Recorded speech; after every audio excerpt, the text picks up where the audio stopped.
Ja, herzlich willkommen zu der Raum fühlt sich noch, das ist schön. Herzlich willkommen auch Sie zu Hause, schön, dass ihr auch wieder mit dabei seid oder ihr zu Hause. Welcome also to all the people on the screens. It's great that you are here. I can see that some of you are wearing headsets, and that is great because we are having this festival in the silent mode. So everybody needs to wear their headsets to be able to listen to me and also to the translation. Please put on your headsets. Wunderschön. I'll just wait another second for you, einmal aufsetzen, die blaue for you all to put on their headphones. So blue is this panel here, that's our color, blue. So you should switch to blue, because otherwise you'll get the sound of a different stage. That might also be nice, but it's not very convenient, because you should be choosing the right channel. So please be patient. Das Thema Experience vor Ort. That is the on-site experience. Sind noch offen. Wir können all microphones are open, but we will switch off the remaining microphones in a second. So please, everybody, put on your headphones and then choose blue. So you should be able to hear me. Let's get started. Everybody is wearing their headphones. I think blaue Kopfhörer, die blinken. Some people's headphones are not working yet. So. Dann geht's auch schon los hier. Jetzt ist der Moment, wo mich keiner mehr hören kann. Im Raum the moment hier zu Hause können mich noch wunderbar hören. When nobody can no longer hear me. Today for tomorrow, that is the motto of this event. Heute für morgen. Today for tomorrow. That sounds a little bit Serie von Zurück in like die Zukunft. Back to the Future. Eine kurze Frage, Zurück in die Zukunft. A little question, Back to the Future. Who loves Back to the Future? Hände hoch. Das hätte ich auch gerne gehabt. Yes, I would have loved to have a flux compensator. So this old school hands up method is working very well. So imagine if you took a flux compensator to go to the past or to the future. Who of you would prefer to go to the past? Who would love to go to the future? So first question, who would love to travel to the past? The past. Who would love to go to the past? Kohle zeigt da jemand an. Kohle, früher war Kohle da. Coal? Wer möchte gerne in die Zukunft anyway, reisen mit dem who would love to travel to the future with a flux compensator? Nicht hochnehmen, weil da schon And who is unable to raise their hands because they are sweating so much? Tatsächlich in die Zukunft So, actually, many of you would love to travel to the future, but also to the past, which I find quite interesting. If you asked people under the age of 34, I would have thought that everybody would answer, I would love to travel to the future. However, according to the Hamburg Future Issues Research Center, more of half of adults would prefer to travel to the future.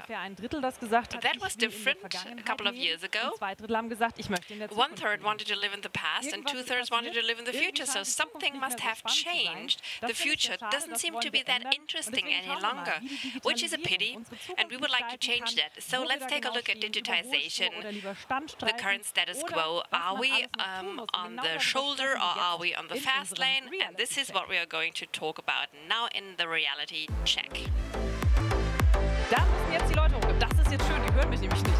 So, da kommen meine Gäste, sie dürfen mich begleiten. The panelists are entering the stage.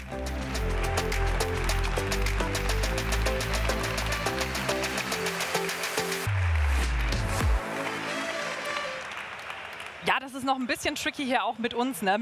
That's a little bit tricky also.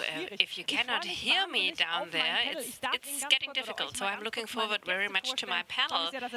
So, Jörg Heil, the ThyssenKrupp CEO, great to have you.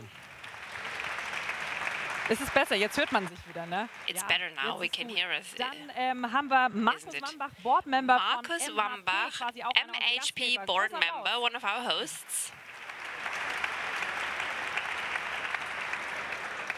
Sozusagen fast Nachbar aus Ditzingen. And a neighbor from Ditzingen. Thomas Speck, CIO of Trumpf. Good to have you. Und ich würde sagen, wahrscheinlich den weitesten Weg hierher gehabt von Berlin, von der Hauptstadt from Berlin, from the capital, Dr. Henry Videra, CIO of Berliner Verkehrsbetriebe. Good to have you here as well. Mit der Bahn trotzdem auch I hope that you came here by train, mit der eigenen geht, aber hoffentlich even if it's not public transportation. Well, I came here in the intermodal way. Ich mache eine kurze Good buzzword. Fragerunde. Ihr habt es wahrscheinlich A brief round of questions. Maybe you've heard it. My question about the flux compensator. Would you prefer to travel to the past or to the future? Henry, let's start with you. If you could travel to the future or the past, what would you do and what would you expect? I would love to travel to the future, and I would love to see a really sustainable world. That's interesting. Thomas, what about you? Ich würde in die Zukunft. I would also love to travel to the future. Gleicher Grund. For the same reason, actually. And I'd hope to find that the problems that we are currently facing will be solved by then. That would be exciting. That could be motivating and also demotivating. Markus, what about you? Future or past? Guck nochmal schnell auf euer Motto. Ach so.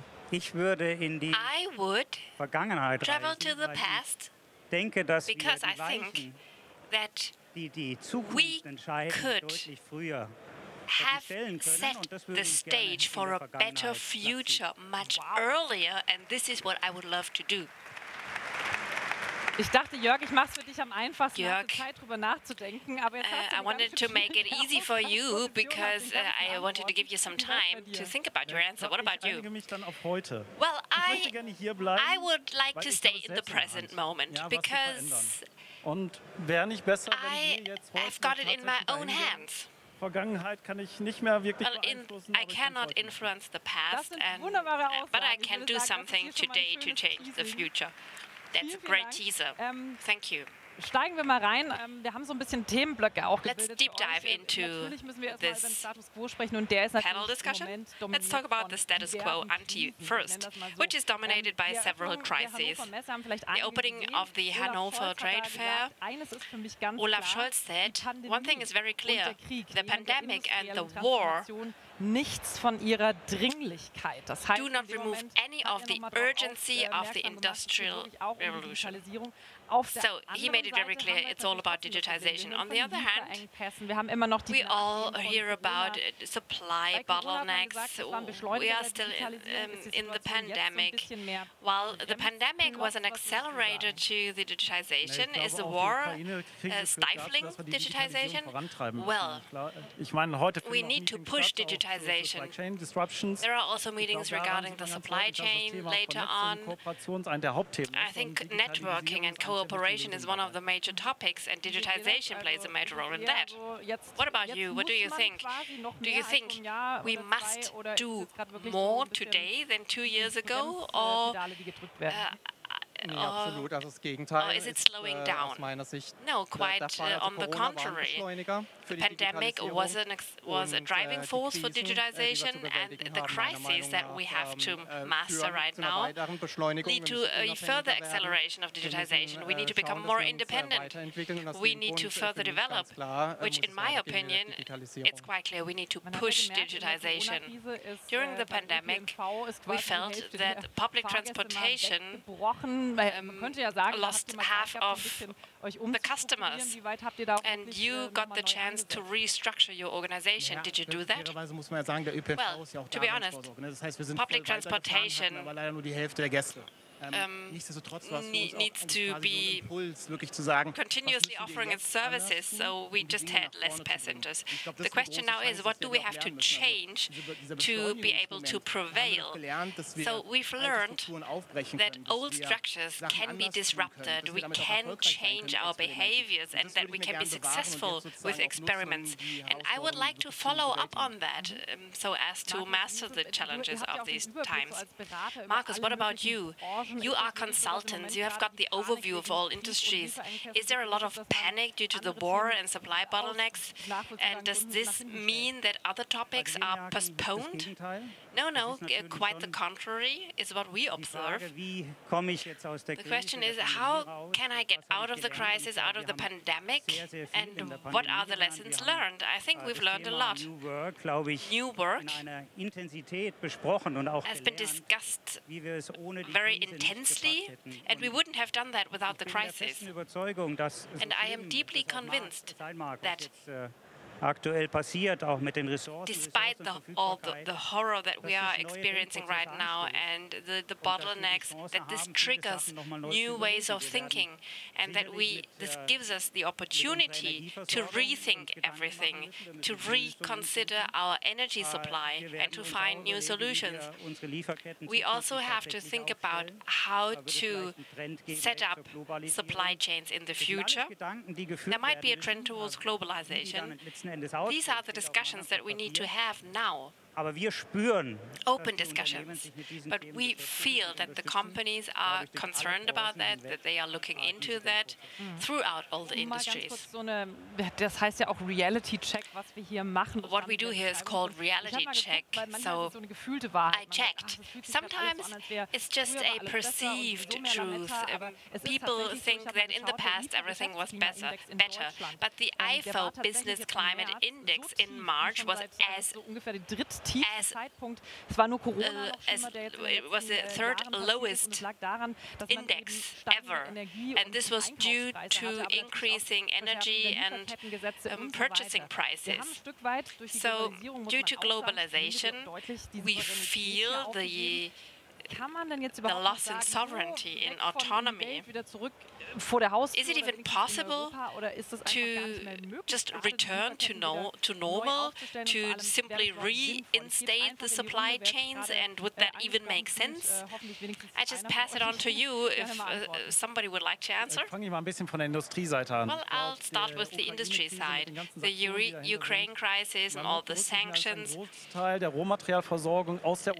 You need to consider that the bulk of resources came from Ukraine and Russia.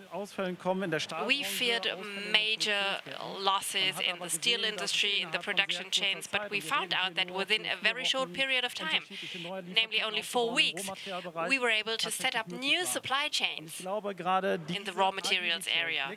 And this agility, this flexibility in the market is something that is due to digitization and cooperation, which is why I do believe that nearshoring will become more important. Other countries have already started. For example, Australia started with the nearshoring process already during the pandemic. If you allow me to bring in the IT perspective. Globalisierung, globalization, internationalization needs to be pushed forward also with regard to IT structures.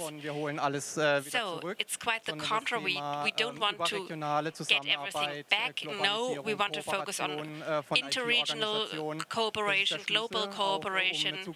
That is the key to future operating models and to remain agile and quick. That is our priority. Was uns hier eben für uns die größte Herausforderung what is the biggest challenge to us are the skills, acquiring the skills, people, further training, further development, and to change the organization so as to be able to die Risiken der individuellen act in the future, and also considering the respective risks of the respective markets, foreseeing decoupling models so that we can respond as an IT department.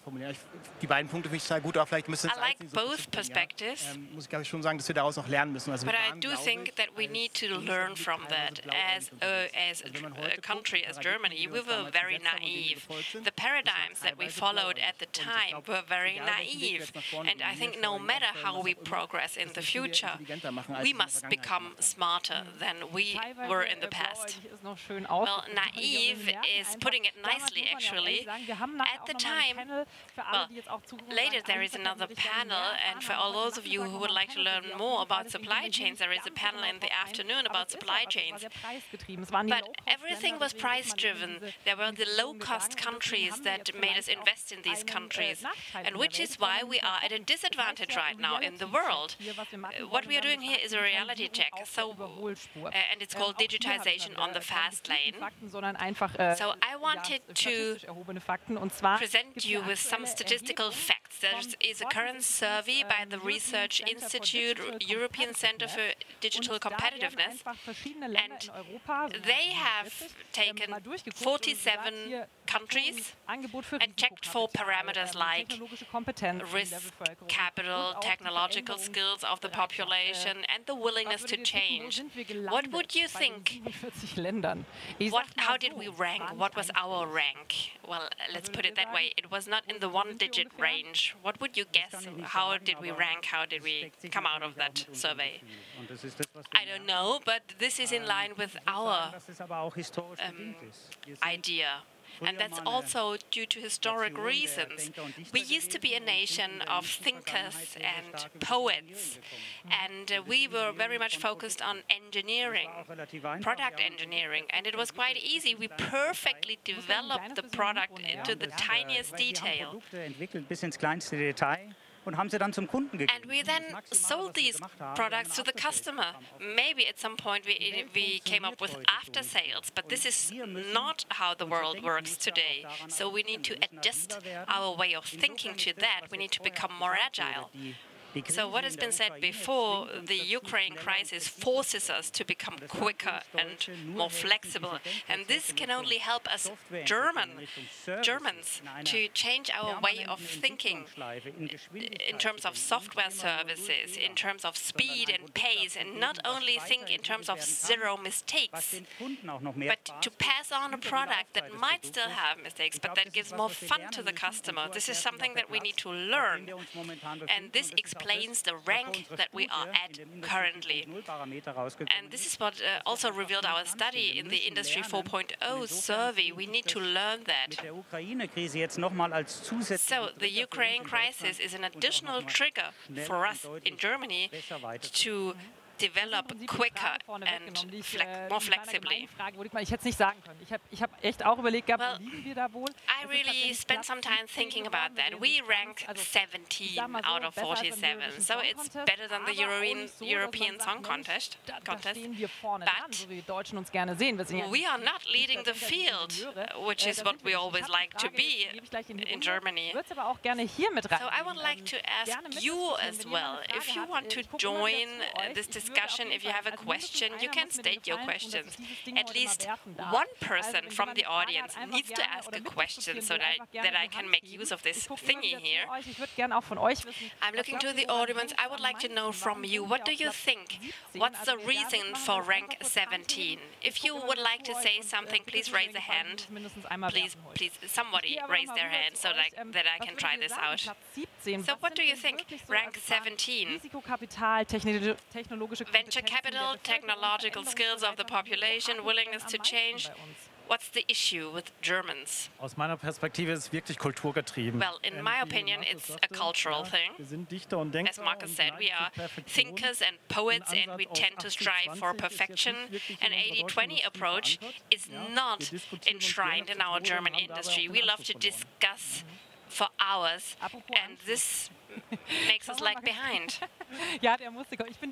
Speaking of lagging behind. Ich freue mich viel über die Bahn. Ihr seid ja aber nicht die Deutsche Bahn, aber ihr gehört natürlich auch zum Schienenverkehr.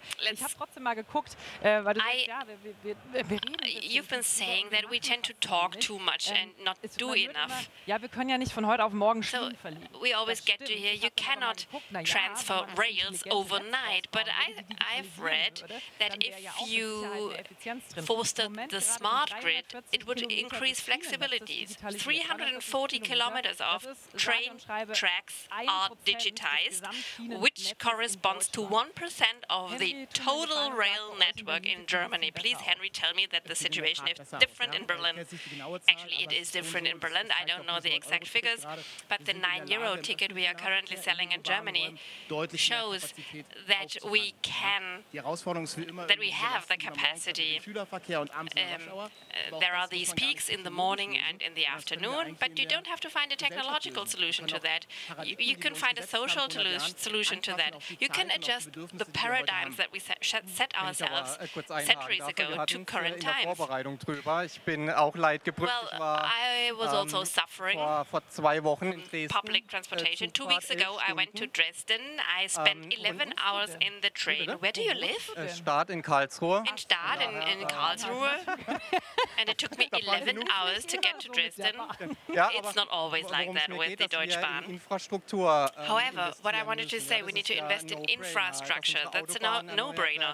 We need to renovate our autobahns. We need to renovate the bridges. Ein Fahrplan ist planbar. Das heißt, die Baustellen. But I was so annoyed because a schedule is plannable. The construction sites have been there forever.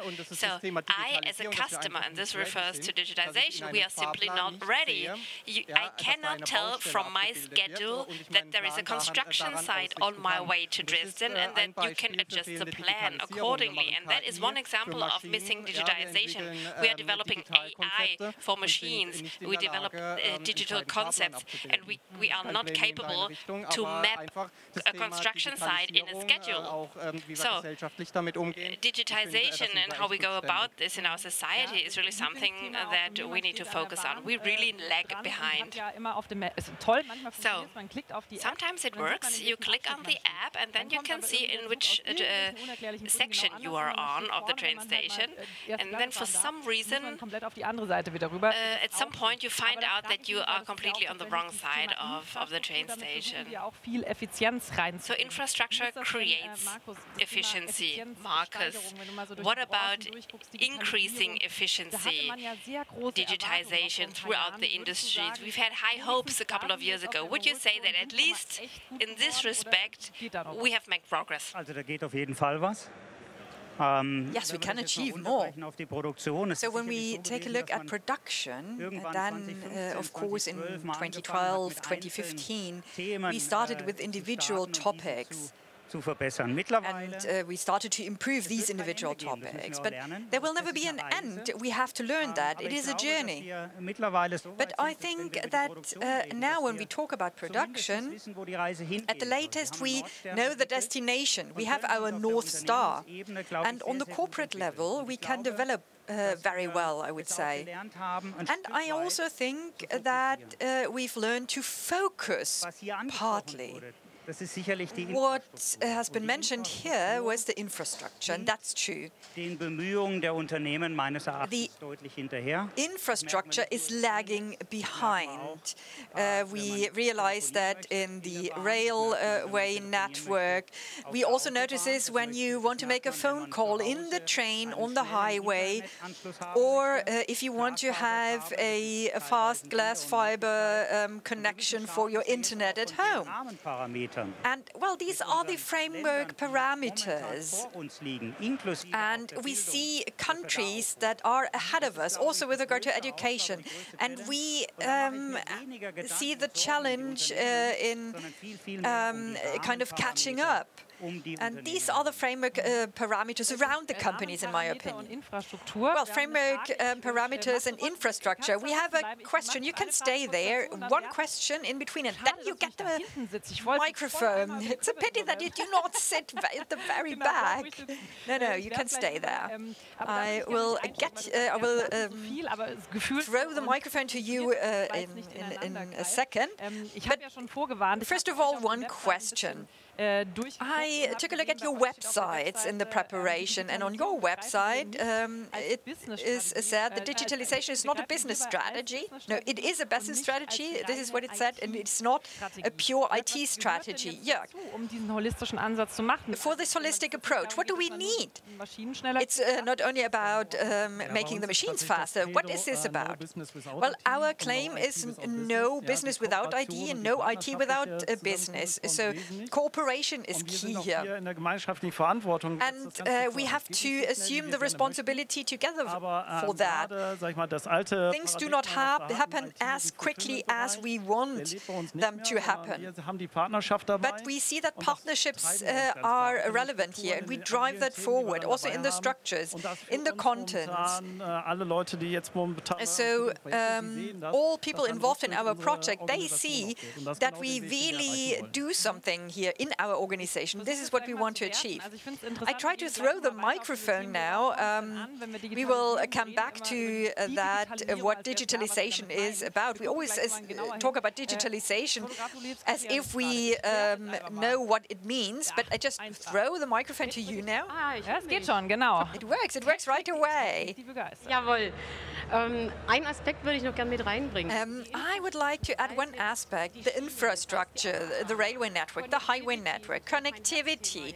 This is, of course, close to my heart, to take phone calls everywhere. We should not only focus on Germany and our region. First of all, we need to take a look at Europe, the Metro Europe.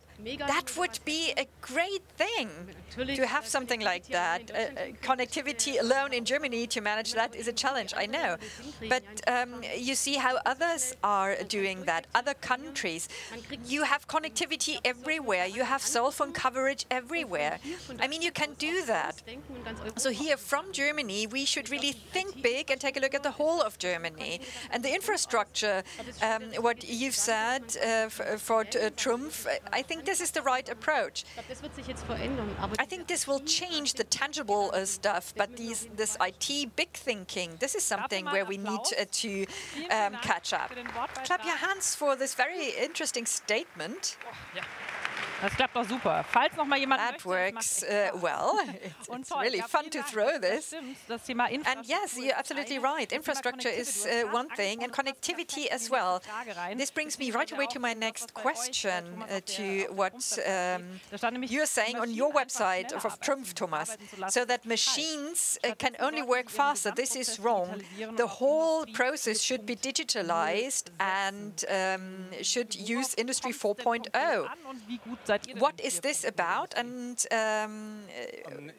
how good are you in that? Well, I would say that we are positioned very well in this area with the implementation and the implementation of smart factory solutions. We are leading, so to connect machines, to have a holistic process production approach. I think we are quite good at that. Then machine performance, at a certain point, we achieve a level where the power of a laser is not decisive anymore, but at the end of the day, it is about optimizing the machine, the software that runs on the machine, the support of the operator that interacts with the machine, the connection of machines to automate production workflows, and at the end of the day, to map the whole supply chain and to support and monitor the whole supply chain via remote services. This supports the companies to reduce downtimes, for instance. And it's here not only about the power of the machine, but how do machines interact. Connectivity, we've just mentioned that. These are the drivers for us. And the engineers constructing the machines and the IT, they have to work together. So that also in the infrastructure, the IT collaborates in the best possible way. And you think we're in new business model with partners like Munich Re. So you go away from the product idea or focusing only on the product, and you also focus on services. So I would also agree with you and say you're positioned very well. The smart factory. You have your smart factory in Chicago, right? Yes. So it's interesting. You are located in the very nice area of Ditzingen, but you went to Chicago, and I think, oh no, not in Germany. That would be great to have such a role model project here in Germany. But speaking about Germany, we always think we are the automotive market, but it's always more about OEMs versus versus service providers. So what about the automotive industry? Do we have a chance here to come back to the fast lane or the digital lane and be leading in the market? Well, for the German automotive industry and for the automotive manufacturers in general, I don't think it was something new, because we all know that Apple might build a car. The individual steps of Apple CarPlay are well known. The connection to the vehicles is also known, and that they make progress, well, this is not a surprise. There are two perspectives. One perspective is the customer perspective, and I think Apple is managing that very well. It's not only about the user interface, but with the connectivity, Apple also offers content on the user interface, and this content, we as the automotive industry in Germany, we can also only provide it to a limited extent, but we can develop ourselves further, and the interface between the driver and the screen, this first interface, this is what we need to focus on.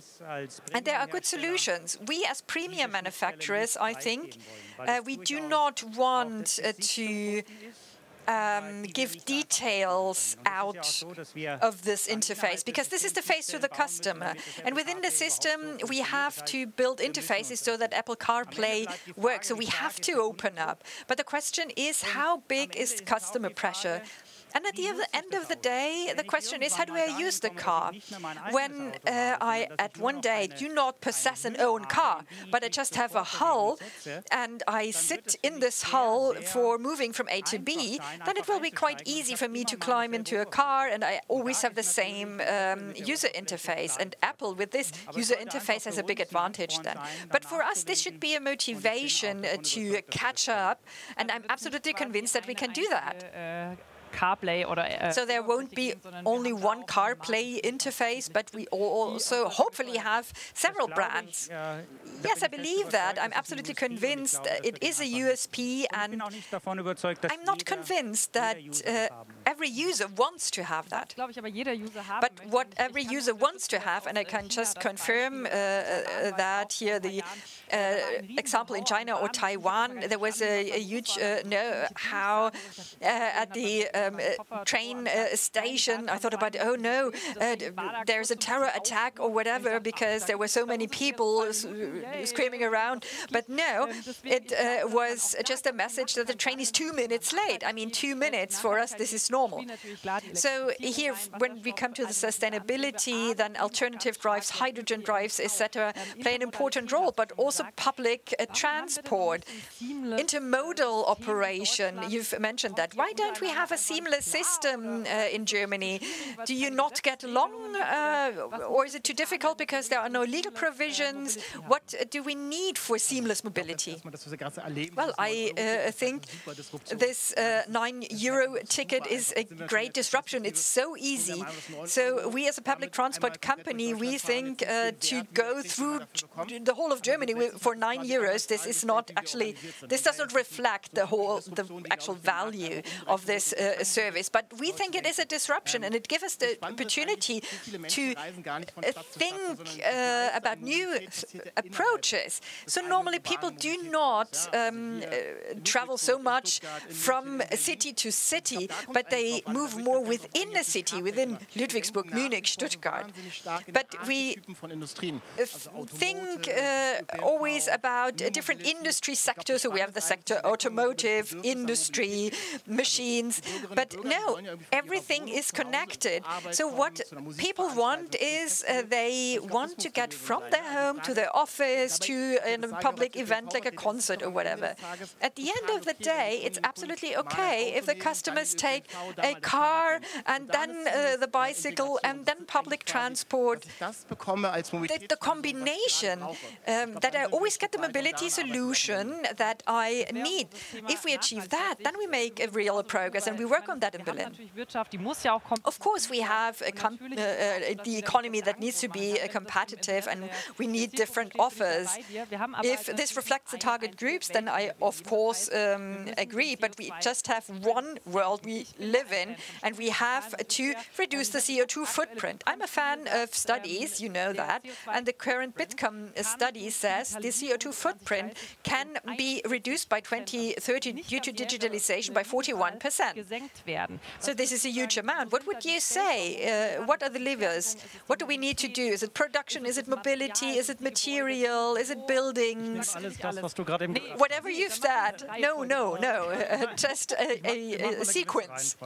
Yeah, okay, let's specify a sequence. Think about our material business. CO2 reduction and digitalization starts with not thinking in quantities. But we must use the resources that we have in an efficient way. The more I connect, the more I use materials in a sustainable way, the better it is. Transport, logistics, here we also need cooperation in the industry.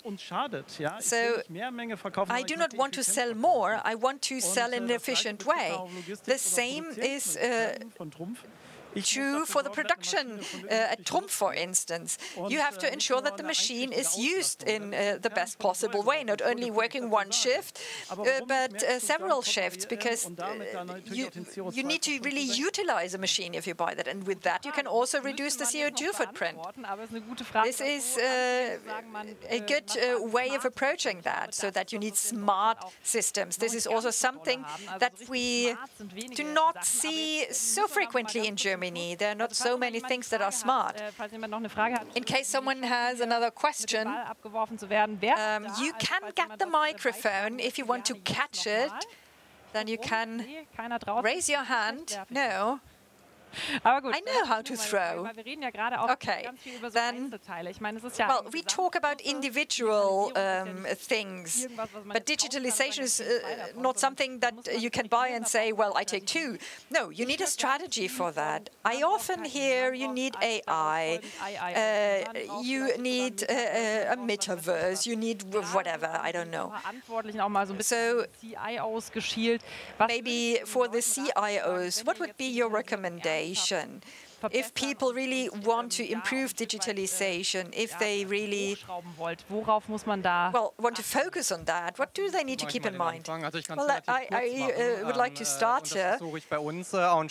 I also try that to convey in our company, just to put it bluntly, the systems that we have currently should be used in an appropriate way.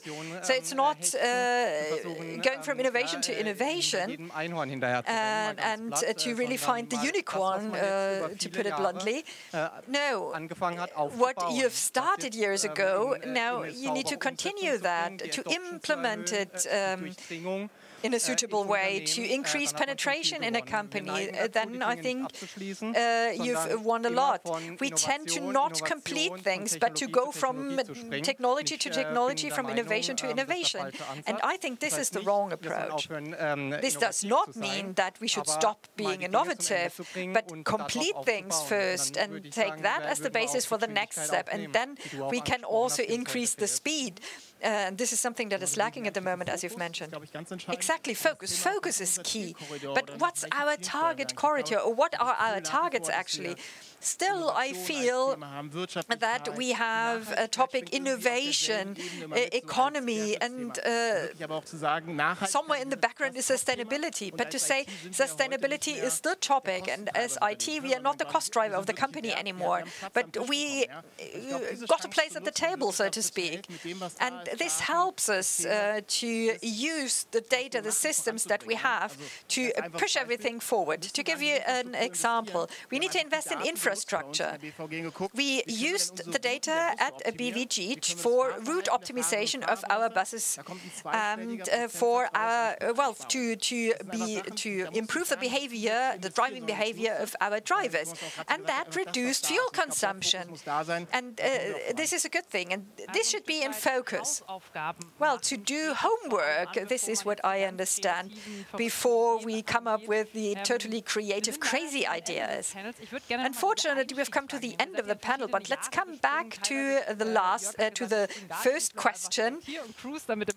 We talked about traveling into the future or the past, but now let's go to the year 2030 together. So digitalization in the fast lane, that is the title. We still have some years left. What about the world in 2030? What will it look like in Germany? Hopefully it will be a more sustainable world. This must be the target to have a better future. Personally, I hope that we cooperate more beyond borders and that we have more exchange so that we can use what we have in a better way. Yes, I accompany you, then I join you and transfer into the future. So we transport ourselves into the future? I don't know the right term. Anyway, what do you think about 2030? 2030, well, I would go away from technology. We've heard a lot about technology, software, options, IIoT, etc. I would wish that we are more happy in 2030, that we took along everybody on the transformation journey. We tend to be driven by the technology and we forget people sometimes, because transformation, at the end of the day, we do the transformation for us. We do it for us so that we have a better life, that the generations after our generation can live in a better way. Often we forget that, we neglect that. And I hope that everybody is on board in 2030. And yes.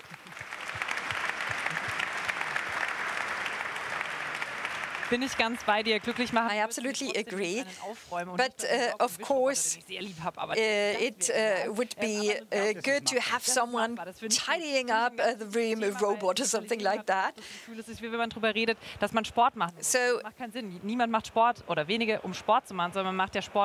digitalization is maybe like doing exercise. I mean, you do not do exercise because it's so much fun, but because you want to be more healthy, because you have back problems, etc. Maybe it's the same for digitalization.